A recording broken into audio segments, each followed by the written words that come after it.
Good afternoon, chairpersons and everyone here. So this is an important talk for people involved in a liver transplantation because patients with liver cirrhosis are at very high risk of sepsis and septic related complications. So these patients are obviously been worked up for liver transplantation. When they develop sepsis, everything goes haywire and the patient decompensates and then end up in the ICU with multiple organ supports and organ failure due to organ failure. So the question comes when to decide on liver transplantation in a patient who developed a recent infection. Let me go back to the basics and one step backward. It's always important to learn the basics properly. We always use the word infection and sepsis, in otherwise but they're not the same. They should never be confused. Infection is due to an infective agent, obviously, but with localized symptoms. Whereas sepsis is a presence of systemic symptoms like fever and tachycardia and organ dysfunction. So this is very important to understand. Sepsis is caused by infection, okay? And if they have only localized symptoms, they are called infection alone. This is a very basic understanding. And of course, if they have hemodynamic instability, they are called septic shock. How do you manage these patients? For infection, you give antibiotics. Of course, look at the source control. Whereas if they have sepsis, you need to manage the hemodynamic status, you need to manage the systemic symptoms, like you need to give IV fluids, you may have to start inotropic support. So this is very important to understand, particularly in the context of cirrhosis. Now, just look at this slide. We have a very stable decompensated cirrhotic patient. That means those who had one episode of variceal bleed or one episode of encephalopathy who's been waiting on the list for liver transplantation. And they've been hit by an infection or a septic complication. The liver worsens, they become very unstable. They develop more ascites, encephalopathy. They may be admitted in the ICU directly or be admitted in the ward, or this may trigger variceal bleed. This is one scenario. The other scenario is a stable decompensated cirrhosis. When hit by sepsis, they may progress to acute on chronic liver failure. So you can have various combinations. If an unstable decompensated cirrhosis develops sepsis, the liver may worsen and they may develop acute on chronic liver failure. At the same time, if the patient with ACLF, when they develop sepsis or even infection, the grades of ACLF may worsen and they end up in multi-organ failure. So this is where it's important to differentiate between the two. So if a stable decompensated cirrhotic patient develop infection, which is very mild usually, they may develop unstable decompensated cirrhosis, but they may go back to their initial baseline levels once you treat the infection. Whereas if you have a stable decompensated cirrhosis, if they develop sepsis or septic shock, then things may be very vulnerable and these patients have high morbidity and mortality. Of course, patients with acute on chronic liver failure may develop septic shock because they don't have enough reserve and they deteriorate very rapidly. So there are multiple studies because we know cirrhosis is a risk factor for infection and sepsis. There are multiple studies to look at the sources of infection in these patients. They are conducted worldwide and multiple single center studies. So most of them, if you look at it, is spontaneous bacterial peritonitis, urinary tract infection, and pneumonia. This can occur in various, depending on the literature you look at, depending on the center you look at, it may vary. The pneumonia may be on the top, SBP may be in the second. So when you have a cirrhotic with bacterial infection, your mortality will be very high. It's 1/3 of them die. And particularly if you have a high ML, that means if your liver disease is bad, on top of that, if you develop infection, you're not going to survive frequently. Now, this is a worldwide epidemiology study because there are multiple single center studies. This is a worldwide study looking at over 1,300 patients across the globe, across all the continents. So they found that urinary tract infections most common, followed by bacterial peritonitis, pneumonia, and other skin and soft tissue infection, that order. And if you look at the bacterial the format, it is E. coli is more common, followed by Klebsiella, and in the West particularly you see Staphylococcus aureus. What we see in our population is generally multi-drug resistant bacteria, which worldwide it's around 34%, but slightly higher in our country actually, because of antibiotic usage. Now, if you develop infection before transplantation, there's a high risk of post-transplant infection. So there is nearly fourfold increase in post-transplant infection, infective complications, if you have infection in the last 3 months prior to liver transplantation. This we all probably know, but what we need to know is if you have pre-transplant infection, there is high mortality in the post-transplant period, particularly in the first 3 months. There's 2.5 times you're likely to die in the post-transplant period if you have infection in the pre-transplant phase. Now, this is also true and much higher if you have MDR bugs.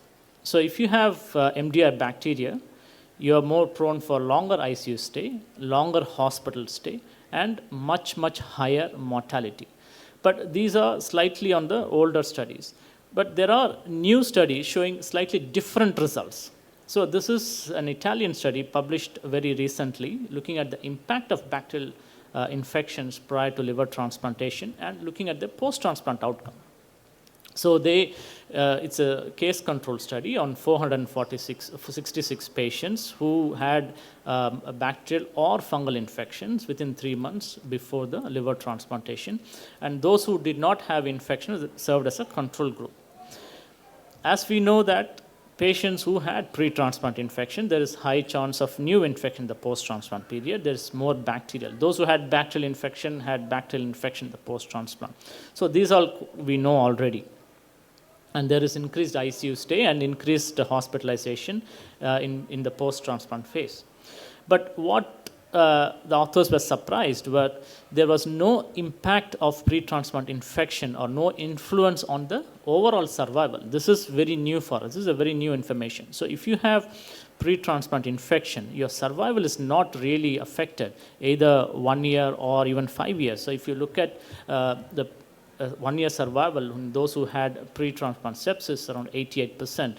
In the control population, 89%, and very similar in the in the 5 year survival rate. So this is a very welcoming news for people who are dealing with these sort of patients. But the important question is, when do you transplant them? In the same study, they looked at slightly different perspective. So they compared the patient who were transplanted within 7 days of infection to patients who were transplanted beyond 7 days of infection. To the surprise, once again, there was no statistical significance in the overall 1 year survival. There is no statistical significance in the 5 year survival. And it doesn't matter whether you carry wild bacteria or multi-drug resistant bacteria.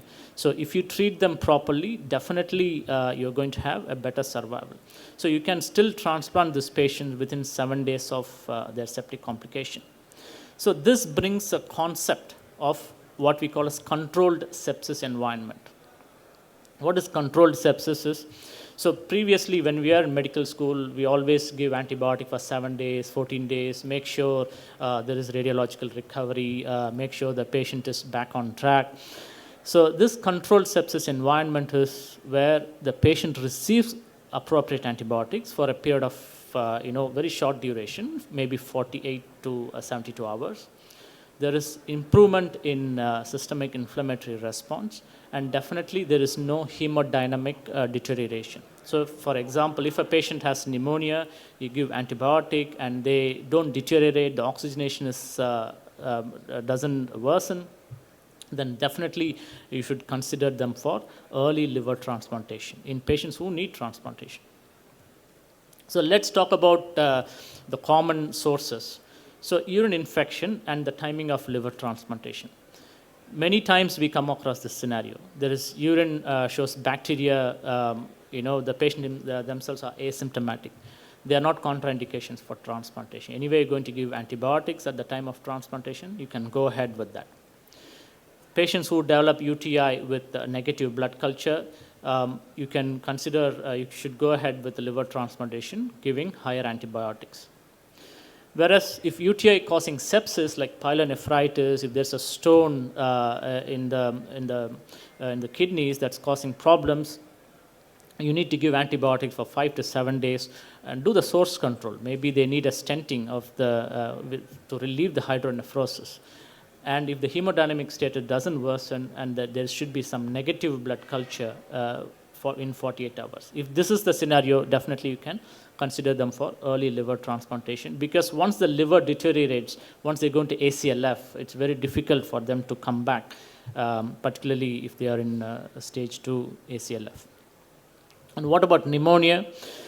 In patients who are planned for liver transplantation, you need to give antibiotics for 5 to 7 days, and there should be improvement in your oxygenation. This is very relevant in patients who are in the intensive care unit, and those who are ventilated, they should have a very stable ventilatory support. Their oxygenation should not increase, their FiO2 saturation should not go up. And the important point is, we all know that the radiological recovery will take around 4 to 6 weeks. So there's no point in doing repeated scans, but as long as they are stable, but we do scans to make sure they're not worsening. That's very important. That's the role of doing a CT chest or a chest X-ray. So if they are very stable on antibiotics, oxygenation is on the lower side, on the improving trend, definitely these patients should be considered for transplantation. On the other hand, if the FiO2 is increasing on a day-to-day basis, definitely transplant should be withheld in these patients. The more common, we are talking about spontaneous bacterial peritonitis. You should give treatment for 5 days if you detected early, and then you should do a repeat tap, make sure there is a decrease in the neutrophil count within 48 hours of antibiotics. So if you can come across this situation, once again, you can transplant them. You don't have to wait for 14 days, like that, as we used to think in the past. So things have changed. This is more important. What about fungus? Very often we come across patients have candida in the urine, and that's absolutely not a contraindication for liver transplantation. All you need to do is change the urinary catheter. But whereas if they have fungemia, if they have mold, and that's a very different scenario. So if you have a mold, you need to give good going antifungal therapy for at least 14 days, see some improvement in their radiological characteristics. And at the same time, if they have candida in the blood, that should be treated with appropriate antifungal, probably echinocandins, as we discussed earlier, and then consider for transplantation. So therefore, patients who require liver transplantation, if they develop sepsis, you should manage them aggressively. I'm not talking about patients who come to ICU with ACL of grade 3, severe sepsis, not candidate for transplantation. Because if they are not candidate for transplantation, I don't think you should follow this approach, because they have a very, very high mortality. So if you have patients for liver transplantation coming with severe sepsis, you need to start them on antibiotics, empirical antibiotics, send cultures, screen them aggressively. Once you know what bug you're treating, change your antibiotics appropriately, and if they get better, de-escalate them, and then consider for early transplantation. Whereas if they're not getting better, you need to know whether your diagnosis is correct, whether your antibiotics is correct. So you need to consult your infectious disease team, maybe consider adding antifungal drugs. So these things are very, very important, and it's a multidisciplinary team approach, particularly in this scenario here. always we talk about scores in liver disease. This is a very new score, not recently, probably 8 years ago introduced. It's called based on sepsis-III consensus. So I always look at SOFA score and get confused because there are a lot of parameters. It talks about every organ in the body actually. So, but this is very easy. That's been comparable to your conventional SOFA score. If the respiratory rate is more than 22, they have altered sensorium. If the systolic blood pressure not on beta blocker, if it's less in a septic patient, consider shifting them to ICU and manage them aggressively before considering for liver transplantation. So this is my last slide. So timing of liver transplantation after an episode of sepsis is not very clearly established, but based on experience and based on, there cannot be a randomized study on all this. So pre-transplant sepsis is a risk factor for post-transplant infection. There is increasing evidence to show that sepsis has no or less probably, I would say, impact on the post-transplant survival. Aggressive management is recommended in patients who are candidates for liver transplantation, and surgery should be offered once the sepsis is controlled. Thank you very much. Thank you.